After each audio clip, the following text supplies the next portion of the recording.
mademoiselle, monsieur, bienvenue à Metro News. Voici les principaux titres qui seront développés aujourd'hui. Le gouvernement adopte un ensemble de mesures d'accompagnement social en ces temps où la pandémie fait rage. Désormais, des kits alimentaires seront distribués aux familles les plus vulnérables. L'hôpital Bernard-Meuse annonce la fermeture de ses portes jusqu'à nouvel ordre, après l'enlèvement vendredi de l'un de ses fondateurs, le docteur Jerry Bittard. Plusieurs citoyens dénoncent des excès de violence imputés aux policiers chargés de faire respecter le couvre-feu décrété par le gouvernement afin de limiter la propagation du coronavirus.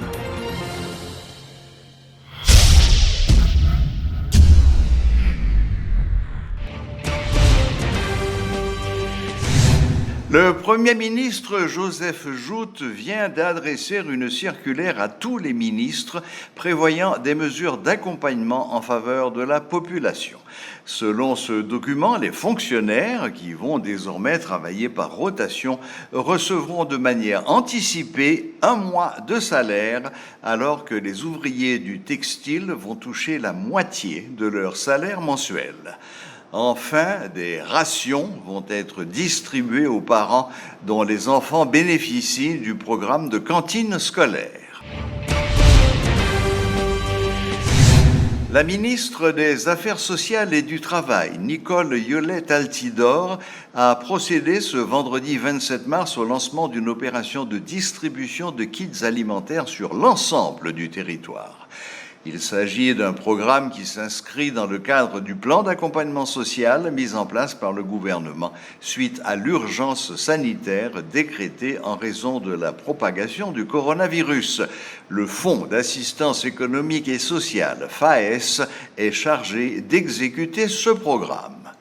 Nous lançons opération distribution de kits alimentaires. Donc ça y aurait les rations sèches là. Mais pour nous faire opération ça, première phase opération ça, pour nous rendre possible, ministère des Affaires sociales, donc en partenariat, avec FAES.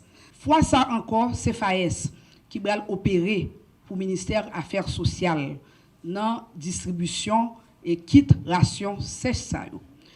Et pour nous faire ça, ministère des Affaires sociales pas camper seulement avec FAES, il y a une commission qui était constituée donc de ministère des Affaires sociales, de FAES, de ministre François qui n'a affaires citoyenneté, etc.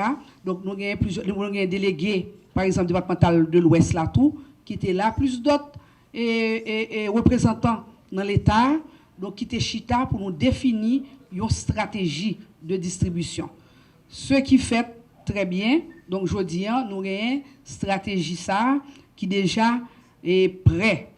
Affaires sociales, ministère Affaires sociales, pour compte li, pas mener opération. Donc, il faut nous gagner des partenaires, il faut nous gagner des accompagnateurs. Par exemple, moi, parler de FAES, mais il faut ne pas oublier tout, la police nationale d'Haïti.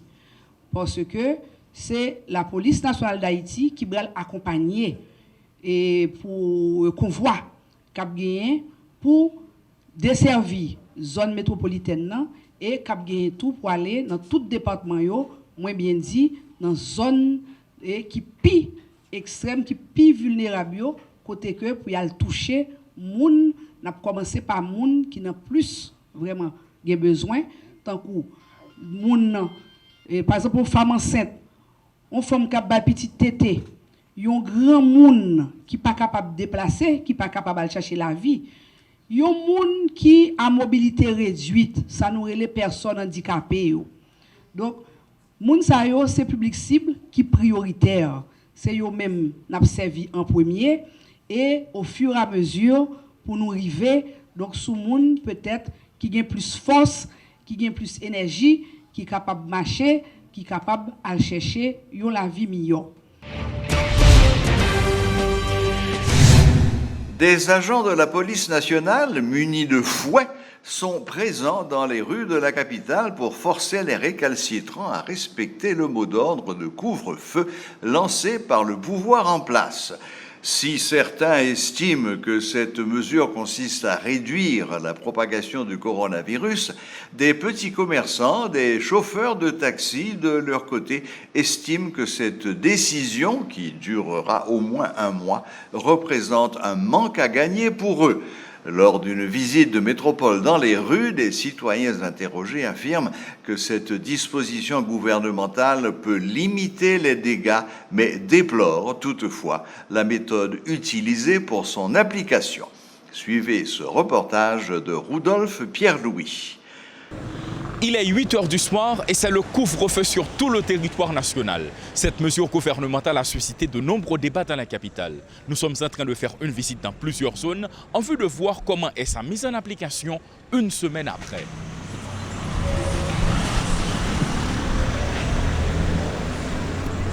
Depuis la confirmation des 2 premiers cas de coronavirus, un couvre-feu d'1 mois s'applique à tout le pays. L'arrêté publié le 19 mars 2020 est sans équivoque sur ce point, et ceci jusqu'à 5 heures du matin. Cette mesure intervient à un moment où les petits commerçants essaient de se relever après plusieurs mois de pays loc. Leurs témoignages n'ont rien de sentimental. Depuis moi, 8h30, je suis rentré avant pour avoir une bonne pression, je ne arrêter. Ça arrive, je vends, depuis l'arrivée, je suis obligé de rentrer. Je tout passé, tout, il y a l'autre backup qui dit non, il n'y a rien. Nous faisons un pile déficit. Même que pays là qui a 5 jours là même, je ne peux pas vendre. Et j'étais ma vie, parce que je ne peux pas même comme. Je n'ai acheté crédit, je ne peux pas payer boulanger. Il n'est pas bon pour nous dire tout. Couvre-feu, ça dit pas bon même.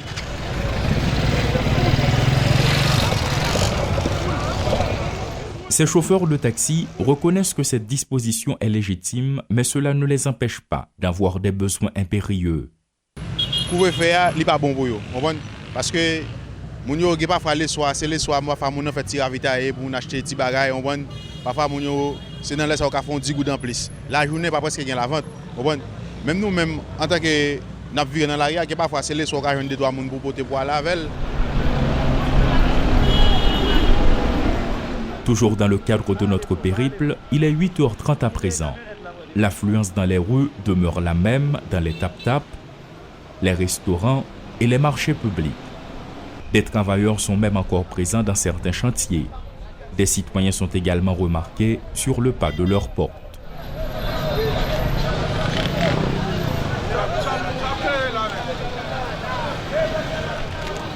Si certains se plaignent, quelques-uns disent comprendre tout le bénéfice que peut tirer le pays de cette mesure adoptée pour lutter contre la propagation du virus. Seule la méthode leur déplaît. Haïti, l'État dit que entre la caille, pas créer rien pour nous. Parce que nous devons respecter l'autorité. Mais de la façon, l'autorité italienne n'a pas fait travail livré. Nous n'avons pas de problème. Si le président dit que tout le monde est à la caille, il a bon nous bagaille, il a mis manger la caille, il a bon nous cop pour ne pas venir dans la rue. Mais là, nous bossons et nous avons fait 50 gouttes. Nous payons caille, si mon école, là, nous faisons tout le bagaille. Nous demandons couvre-feu. Il faut le peuple respecter. Il va prendre des entre machines sur le monde, il va coûter gaz. Les lapins des dégâts à faire dans l'autre pays, nous étions quoi que comme maladie, ça fait demander nous pour nous faire prévention. Moi-même, ça fait les bons côté, mais on se blague tout. Mais il faut que le gouvernement mette des structures en place pour accompagner les gens. Ou dit que les gens c'est vrai, mais il faut aider les gens au moins. Entre ceux qui protestent et ceux qui se résignent se trouvent les agents de la PNH. Une douzaine de véhicules de police est déployée et parcourt plusieurs zones à la fois. Les agents sont munis de ces fouets que l'on appelle communément rigoises. Difficile de conclure que le mot d'ordre de couvre-feu lancé par le pouvoir en place est respecté dans sa totalité.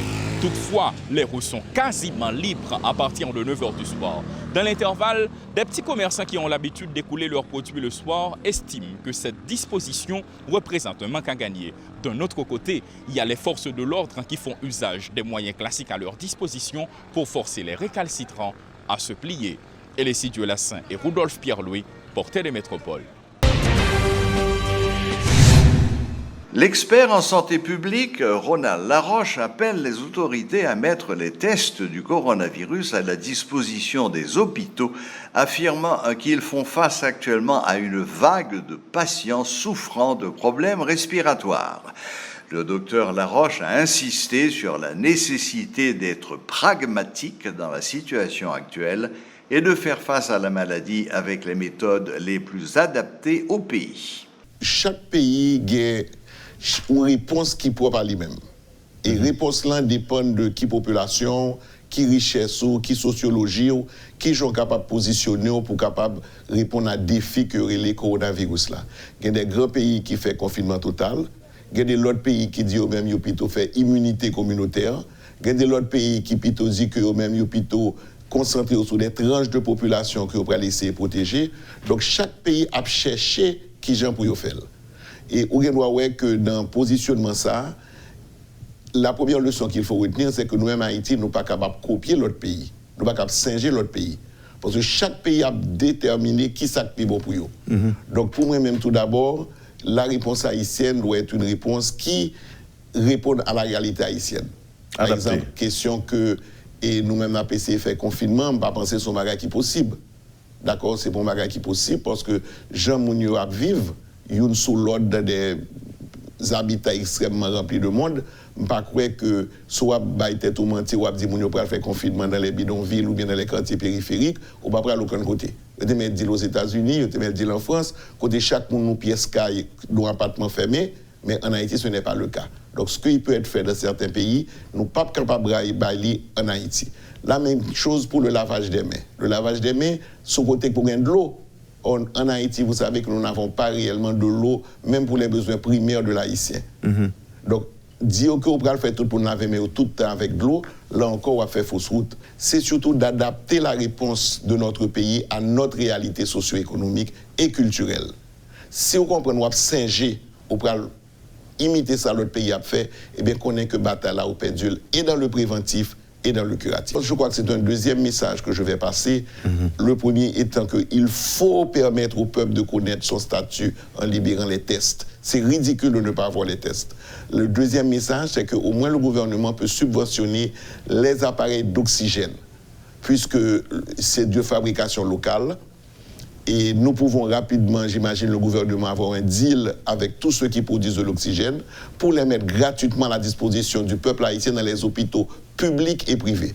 Parce que ça qui peut arriver, c'est que mon n'a tout fait, la courir venir côté pipe et la caille. Donc il ne faut pas faire une différence entre les structures de soins publics et privés. Il faut faire en sorte que le système de santé soit un et que tout le monde ensemble nous capable d'aider le peuple à passer mauvais comme ça.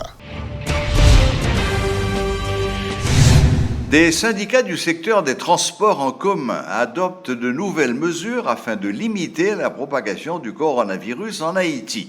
C'est ce qu'ont annoncé 2 syndicalistes. Selon eux, de l'eau chlorée est disponible dans les stations et les passagers ne sont plus autorisés à s'entasser comme des sardines dans les tap-tap et les autobus. Ils souhaitent cependant un accompagnement de l'État afin que ces mesures soient pérennes. Nous disons machines qui ont chargé dans la station, ils ont un comportement pour chauffer. Premier comportement, ils dit qu'il faut que les mains qui lavent. Façon que paiement fait dans la machine, et c'est lui-même qui moyen de transmission. Généralement, le monde descend les payer, nous dit non, la payer dans la station. Ça, c'est pour les payer dans la station. Et nous demandons aux gens qui sont dans la station, qui ont contrôle de la station, pour mettre de l'eau dans la station avec l'eau, dans le savon là.